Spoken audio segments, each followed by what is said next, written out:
Morning বন্ধুরা, আর এই যে দেখো সকাল সকাল রান্না বান্না করতে চলে আসছি। কি কি রান্না করি তোমাদেরকে দেখাচ্ছি। রান্না করব আয়ের মাছ। অনেকেই আয়ের মাছটাকে গুচি কাটা বলে, আচ্ছা যাই হোক আমরা আয়ের বলি। এখানে হচ্ছে মামা বন্ধুদের জন্য আলু আর টমেটো দিয়ে রান্না করব 2 পিস, আর এখানে আমাদের জন্য রান্না করব আলু আর টমেটো দিয়ে। তো সবগুলো রেডি করে নিয়েছি, এই যে দেখো মিক্সারও করে নিয়েছি। তো এখন চুলায় রান্না বসিয়ে দিব। তো রান্না করি, তোমরা দেখতে থাকো। দিয়ে মাছগুলো একটু মেখে নিচ্ছি।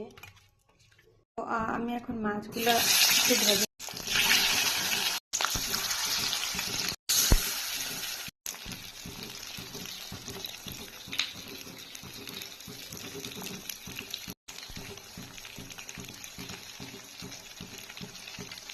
তো মাছ ভেজে নিয়েছি। আলু টমেটো ভেজে তারপর মশলাটা কষিয়ে মাছগুলো এখন ছেড়ে দিয়েছি। প্রায় হয়ে গেছে আমার তরকারি।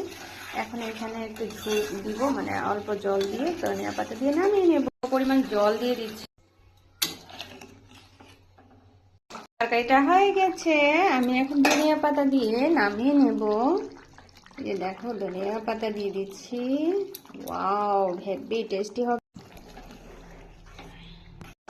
তো হয়ে গেছে, এখন